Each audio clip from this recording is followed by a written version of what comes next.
Think Korean entertainment plays it safe? Think again. Park Sung-hoon shook the world in Squid Game 2, taking on a fearless transgender role that blew up every expectation. Koo Kyo-hwan made military dramas dangerously intimate, and Kim Ho-young turned the stage into a glittering battlefield. They're just 3 of 10 stars radiating bold queer energy, and the final reveal will leave you breathless. Park Sung-hoon is a master of subtext. On the surface, he's a classic leading man, tall, with strong features, a voice that's both soft and hard. But the magic isn't in his looks. It's in the way he moves through each scene as if he's carrying secrets you'll never discover. His early roles hinted at that. The glances that linger a little too long, the smirks that soften as they approach confrontation. Then the glory comes along. As Jang Yeol-moo, he's a villain you can't take your eyes off. Cruel, yes, but there's something elegant about his cruelty. He blurs the line between menace and charm. Every close-up is a lesson in control. Controlled rage, controlled desire, controlled vulnerability. But it is in Squid Game 2 that Park blows expectations away. As Cho Hyun-ju, a transgender woman caught up in a bloody battle for survival, he doesn't just play the role, he lives it. There's no irony, no overcompensation. Instead, he gives us grace amid gunfights, tenderness when the world demands violence, and humor that cuts through the brutality.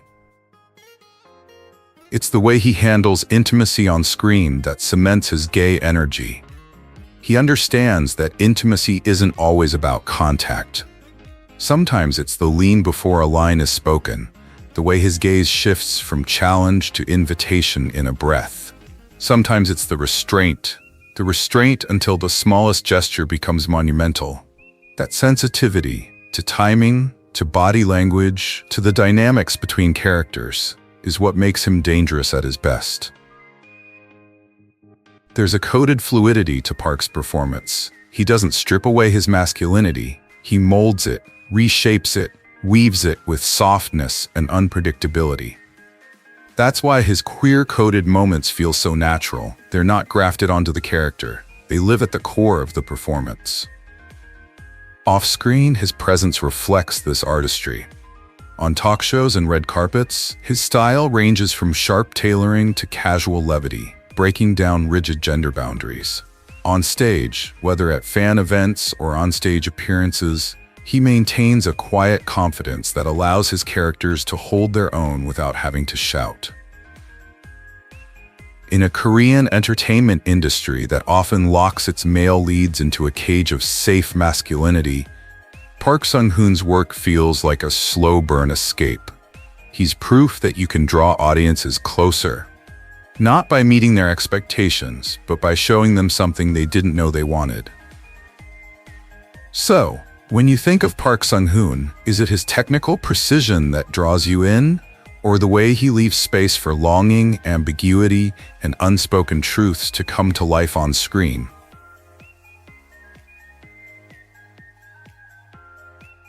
Jun doesn't just perform, he inspires.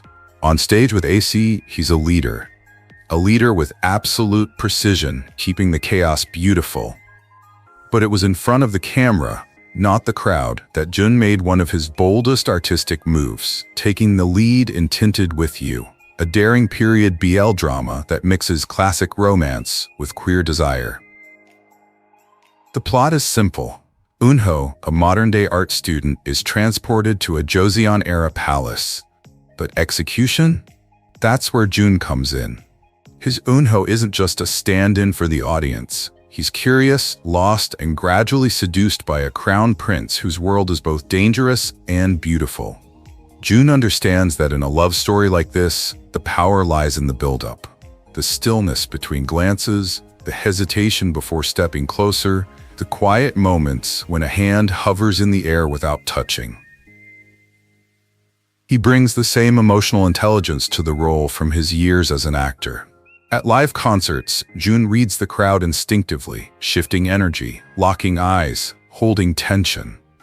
On screen, he reads his co-stars in the same way, creating a natural, even inevitable chemistry. That's what audiences respond to: sincerity.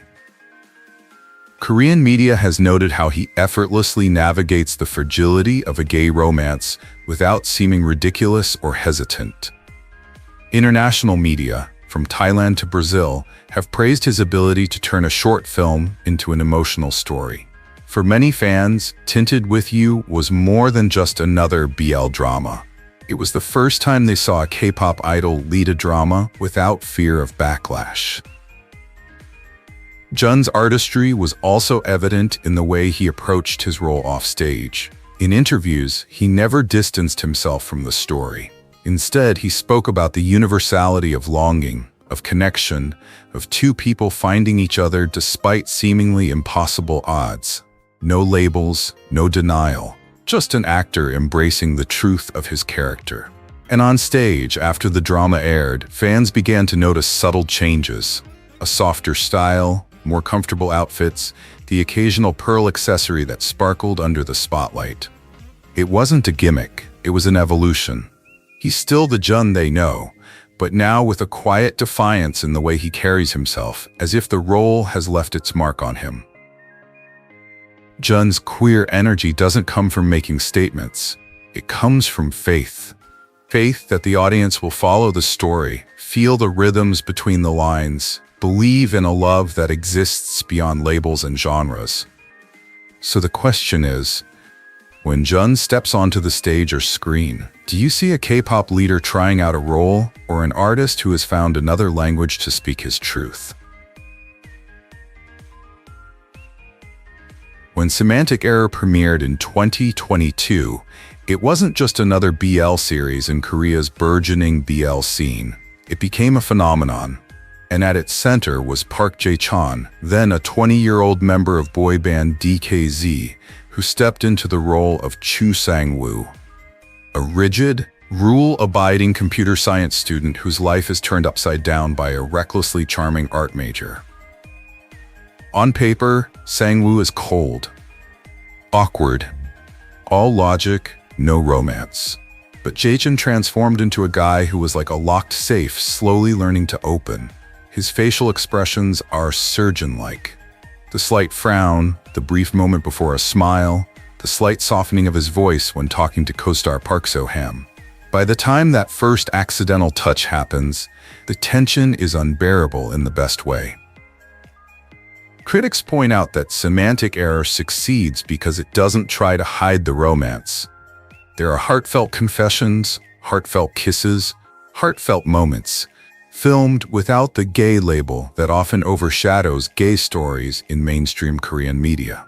And Jaechan throws himself into the film with all his heart.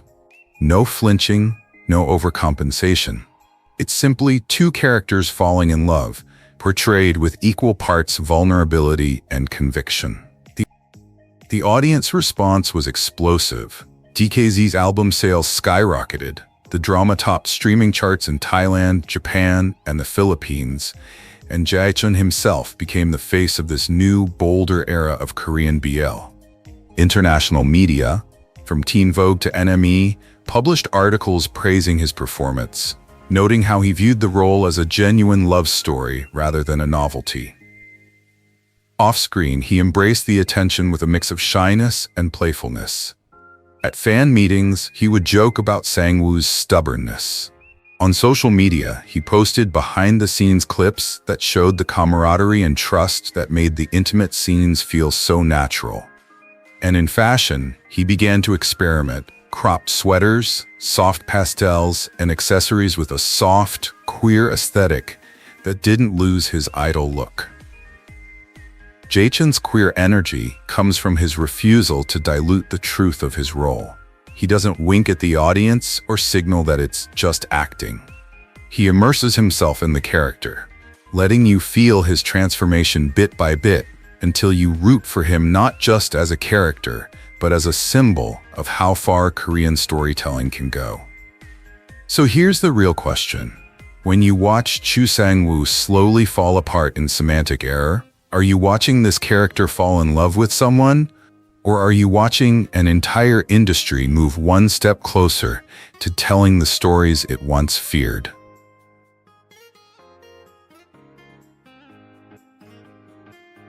When To My Star premiered in 2021, it was understated and sparkling. And in that gentle glow, Kang-min plays Han Ji-woo, a reserved chef whose world is shaken up by a passionate actor who enters his space. At first glance, Ji-woo is all walls and locked doors. But Kim is not cold but careful. Every line is carefully considered, every meaningful glance, every small concession to intimacy feels epic. It's that restraint that makes the romance in To My Star so unbelievably real. While other performances tend to lean toward flashy gestures, Kim opts for brief moments. The slow breathing after a tense exchange, the flicker of doubt before letting someone in, the forced smile that says more than the lines. In a genre that is often built on drama, he created a space for authenticity. The show, which ran for just 10 episodes, became a surprise hit. It quietly crossed borders, finding a loyal following in Japan, Southeast Asia, and Latin America. Viewers praised the show's unsensational portrayal of love between men and women. Realistic, patient, honest. And when the second season aired, Kim delved deeper into Ji-woo's journey, showing that love, once found, must be nurtured with trust, vulnerability, and choice. In real life, Kang-min is surprisingly warm. In interviews, he has credited his co-stars, the director, and even the production assistants for the emotional beats the show delivers. He describes To My Star not as a BL project, romance drama, but as a love story that happens to revolve around two men. That expression is important. It normalizes gay love as part of a larger human picture, not a separate category. On stage, at fan events, his connection with the audience is equally intentional. He listens, smiles, and responds with genuine interest. And in his style, the clean lines, the soft fabrics, the balance of masculinity and sophistication, there is a gentle empathy with the grace he brings to Ji-woo. Kang-min's queer energy isn't about pushing boundaries with shock. It's about making tenderness visible. It's about proving that strength can be gentle, love can be solid, and a story doesn't have to be shouted out loud to be heard by the world. And in doing so, he reminds us, every time a love story is told honestly and respectfully, it builds a world where the LGBT community sees itself not just as an exception, but as a cherished fact. From Love Alarm to However to Sweet Home, he has made a career of playing characters whose beauty lies not just in their faces, but in the tension they carry. The way he occupies a frame is precise. His stillness is never empty. His silence is never meaningless. In However, his Park Jae-on is a charmer, yes, but the kind who charms not with grand statements, but with the quiet charm of his presence. A tilt of the head, a half smile, the way his eyes linger too long. Every moment is charged with energy, every touch intentional. Even without the quirky plot, the energy is there. Supple, charismatic, unfettered by the rigid markers of masculinity that often define the male lead in Korean drama. In Sweet Home, he channeled that softness into something darker, playing a young man teetering on the edge of monstrosity. But even there, amid moments of terror, he conveyed traces of vulnerability, the kind that makes you want to protect him even as the world crumbles. That mix of danger and tenderness is part of what makes his on-screen presence feel so adaptable and layered. On set, directors praise his camera sense, an instinct for where emotion lies in a scene and how to capture it with the lens. That instinct translates into unforced intimacy, into on-screen relationships that are brought to life in small, unexpected ways. It's why fans of all genders read queer code into his work, not because the script demands it, but because Song Kang leaves room for that interpretation to exist. And it's not just the characters. His off-screen persona is equally compelling. His style contributes to this ambiguity. Oversized sweaters that slip off his shoulders, jewels that sparkle around his neck, perfectly tailored pants paired with sneakers, a willingness to blur the lines between youthful and elegant. On the red carpet, he switches between classic tuxedos and experimental prints that take photographers by surprise. In interviews, he speaks softly, laughs easily, and never rushes his words, an openness that belies the reserved personas he often portrays.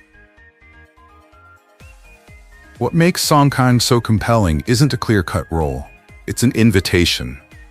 He doesn't lock audiences into a single way of reading a character. Instead, he gives them the freedom to see what they need to see. Longing, yearning, fear, connection, all wrapped up in the same performance. That's why he's become a beloved actor, not just in Korea, but among fans around the world. He understands something rare. That connection isn't about shouting out your feelings, but about creating a space for others to feel theirs. That's why scenes with him often linger in your mind long after the film ends, because they feel intimate, as if he's looking at you, not the camera. If you've ever felt drawn in while watching Sung-hoon, a moment when the screen feels too small to contain him, you know exactly what I mean. And if you want to dig deeper into the stars who are redefining connection on screen, hit that subscribe button, hit the bell, and follow along with us as we tell our next story. Your support keeps these conversations alive and helps us celebrate the actors who dare to prove that beauty knows no borders. In an industry where charisma is often flashy and obvious, he's quiet, a slow wave that pulls you in before you even realize you've moved. His gaze carries a weight that makes every moment, every breath intentional. You don't just watch him act, you feel affected by it. In Reply 1988, he wasn't the standout character. Choi Taek, a shy, quiet Go prodigy, turned that quietness into a magnet. Every smile felt like a reward, every glance a confession. He turned introversion into cinema, proof that silence can be more powerful than monologue. Then came Encounter, opposite Song Hye-kyo, where he transformed into Kim Jin-hyuk, a young man whose warmth overcame the skepticism of the woman he loved. Here, Bogum's performance is unapologetically tender. He plays romance not as a conquest, but as a curiosity, the thrill of actually seeing another person. His queer energy lies not in his display of gay identity or in explicit storylines. It lies in the vulnerability he allows himself to show on screen, a willingness to soften in moments where most male leads would have to put on armor. He leans toward intimacy without reservation, blurring the lines between masculinity and femininity in the way he shows care. That openness resonates deeply with audiences, especially queer audiences, because it creates a space for unconditional connection. Off-screen, Bogum is known for his generosity to fans and colleagues. Stories of him bowing to staff, recalling small details from past conversations, or staying late at events to greet people, all create the same aura we see on screen, the belief that everyone matters, that attention is a form of respect. In public, he favors clean lines and classic silhouettes, but there's always an element, a soft color palette, a delicate fabric, that breaks the rigidity, suggesting something freer within. Park Bogum doesn't just play a role, he invites you into their inner world. He allows us to feel deeply, to hold on to moments that might otherwise be overlooked. In doing so, he offers something rare in modern entertainment. A reminder that the strongest connections are not built on stage, but on sincerity. And perhaps that's why audiences follow him from role to role. Not just to see the story, but to feel that quiet flow again. Because once you're caught up in the story, you want to see where it takes you next. Lee Jong-suk isn't just a leading man, he's a shapeshifter. In one project, he's the warmest smile. The next, he's chilling in a tailored suit. He doesn't just play a role, he reinvents the character, stripping away what's expected and replacing it with something unpredictable. In Pinocchio, he plays Choi Dal-po, a sloppy rookie reporter who hides a sharp intellect beneath a casual charm. His gestures are casual, almost carefree, but his eyes tell a different story. Always searching, always reading. Then in While You Were Sleeping, he transforms completely. Jaechan, a prosecutor with a vision for the future, clean lines, and careful calculation. Each role feels like a reinvention, but they're connected by a thread of vulnerability that he never hides. That's where his queer energy resides, in his refusal to wear a mask of hypermasculinity. Lee Jong-suk plays men who cry unashamedly, who brood over tender moments without hastily masking them with a tough exterior. He understands that strength can be quiet, and intimacy doesn't need to be justified. When it comes to fashion, he's equally fluid. One day it's a crisp, double-breasted blazer, the next a pleated silk shirt that catches the light like water. His hair color changes as easily as his roles: jet black, soft blonde, candy pink, each one offering a new perspective to the audience. These aren't just stylistic choices, they're a declaration that he won't be pigeonholed, on or off screen. And while many actors have built their careers by sticking to safe roles, Jong-suk takes risks. He takes on scripts that blur the lines between genres, between romance and thriller, between realism and fantasy. That constant reinvention makes him hard to pin down and impossible to stop watching. Even his public persona carries a deliberate air of mystery. He rarely shares too much, but when he does, he's so candid that it leaves viewers breathless, as if to peek far enough behind the curtain to want to hear more. That push and pull, the sudden distance and intimacy, is part of his charm, keeping viewers hooked long after the episode ends. His performances are not attention-grabbing, but they demand concentration. You can't watch a Lee Jong-suk film without paying attention. You're either leaning forward or missing the quiet explosions hidden in every detail. The half-hearted turn of the head, the gasp of breath before a confession, the tenderness that softens the coldness of a line. That's why his fan base is so loyal, and why his work resonates with so many communities, including gay audiences, who see in him a more liberated, uninhibited version of masculinity. So now it's your turn.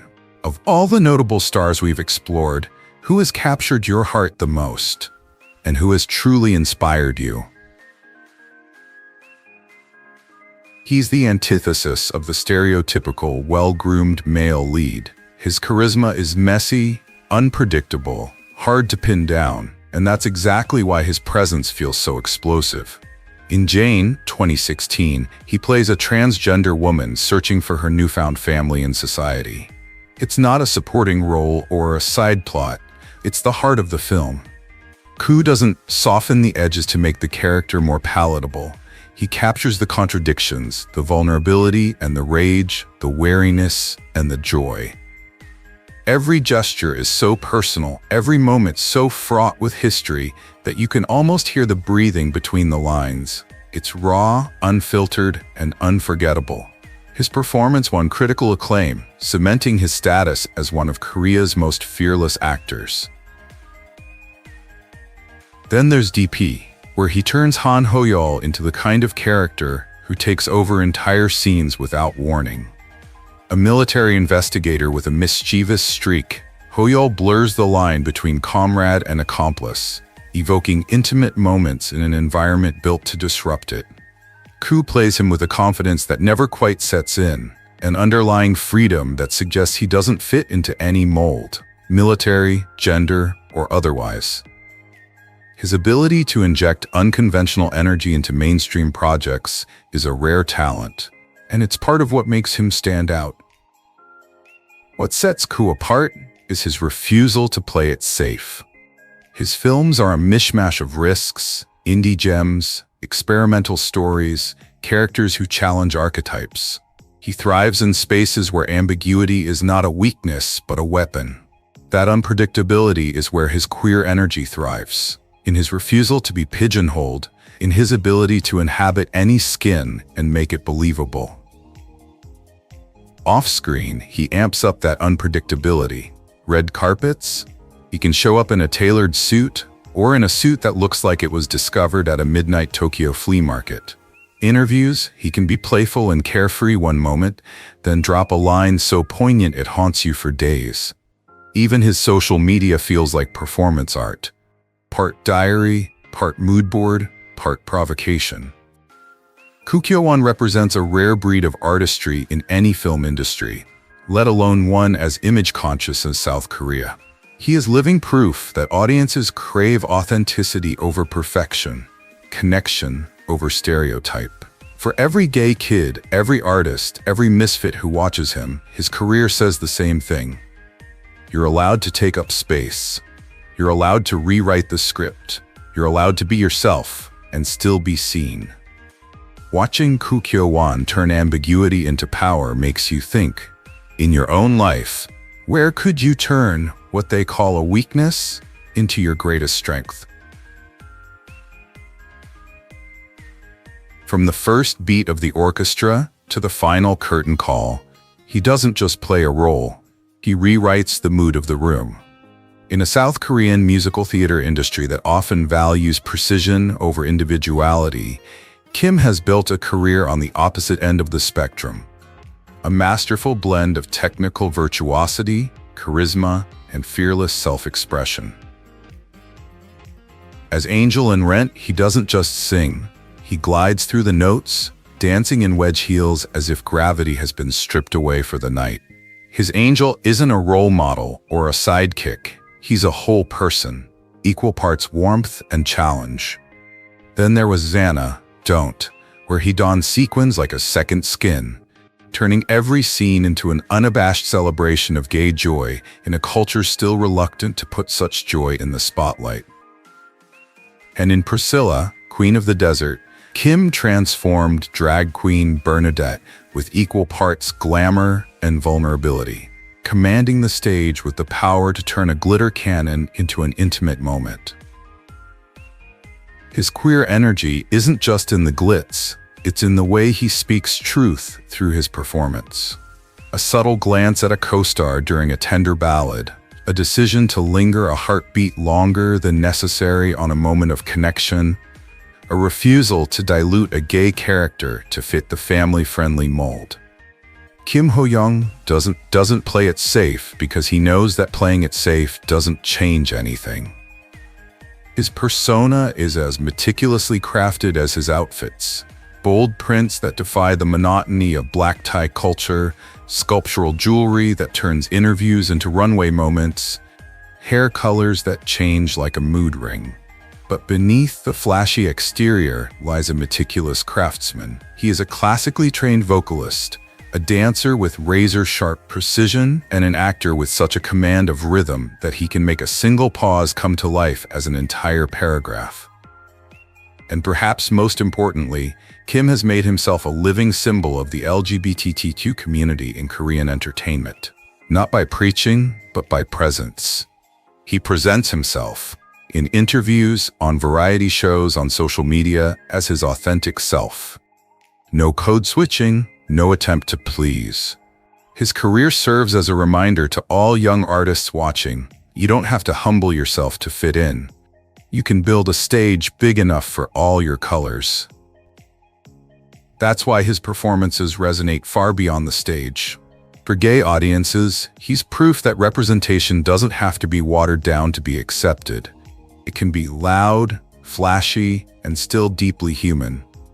For straight audiences, he's a reminder that talent isn't limited by gender or sexual orientation, and that great art only happens when the artist is completely free. Kim Ho-young is more than just a performer. He's a living testament to the power of being seen for who you are. And in a world that still tells so many people to hide their light, he stepped into the spotlight, turned up the light, and left people unable to look away. At just 22, he has mastered what many veteran actors spend years pursuing: the art of turning small moments into memorable ones. In Blooming, 2022, his role as Koo Kyo-hwan, a film student struggling with self-image and unexpected love, touched audiences not with flashiness, but with genuine feeling. Every hesitation before speaking, every glimmer of doubt in the eyes, every shy smile, it was the language of someone learning to be seen and loved at the same time. Blooming may have been just another college romance, but Ahn's performance made it relatable and universal. He captured the quiet courage it takes to open up to someone, especially when your own reflection is still a stranger. In his scenes with co-star Kang-min, he never rushed. He lets the silence speak, trusting that the audience will feel the weight of what's left unsaid. That restraint makes the final moments of love all the more poignant, because they feel earned. What makes Ahn Do-gyu so compelling isn't a polished character or a bold public statement, it's his sincerity as an actor. He doesn't treat gay love as other, he treats it as a story of its own, worthy of being cherished and treated as much as any on-screen love. And in doing so, he normalizes what should always be normal. Love between men can be tender, awkward, funny, and deeply moving, all at once. Off-screen, he's down to earth. In interviews, he speaks of Blooming with the humility of someone grateful to be told a good story. He laughs about the awkwardness of certain scenes, but never diminishes their significance. And when he appears in public, he favors a simple, clean style, letting his natural warmth do the talking. Ahn Do-gyu represents the next generation of Korean actors, willing to take on meaningful roles, not just safe ones. He proves that you don't have to be loud to be heard. Sometimes the quietest voices carry the most power. And perhaps that's the perfect ending. Through these 10 notable names, we've seen courage in many forms. In the sparkle of sequins under the spotlight, in a fleeting glance, in a story told without hesitation. Each of them, in their own way, has expanded what can be seen on screen and who gets to see themselves there. Because representation isn't just about visibility, it's about possibility. And if these 10 artists have shown us anything, it's that the most powerful stories are the ones that remind us. You are you, your truth belongs here, and the world is big enough for you to live it to the fullest. And that brings us to the end of our journey today. 10 Korean artists who, through their craft and their hearts, have brought to life what we call queer energy. But before anything else, I want to be crystal clear. This is not a list to label, categorize, or box anyone in. It is never meant to exploit, to speculate, or to harm. What you've just heard is a celebration of honest moments, of performances, of gestures, and of artistic choices that have moved people, no matter who they are, who they love, or which community they belong to. Queer energy here is not a tag, not a box, not a headline. It is a feeling, a wave of freedom and truth, where people are allowed to be themselves. It's the softness within strength, the breaking of invisible limits, the way a glance, a smile, or a role can make someone feel seen, heard, and valued. We honor these artists not because they represent one group, but because they embody a spirit. The courage to live authentically, the courage to tell the stories they believe in, and the courage to let audiences feel whatever they are meant to feel. And if this video made you smile, made you think, or made you feel just a little warmer inside, that's the reason I made it. Not to label, not to divide, but to remind us that art, at its best, is a bridge between people, a bridge between truths. Thank you for being here, for listening, for celebrating these moments with me. Moments that a stage light or a camera lens captured by chance or by design. And if you believe in the power of stories like these, hit subscribe, ring the bell, and join me on the next journey. Because out there are still so many beautiful stories waiting to be told.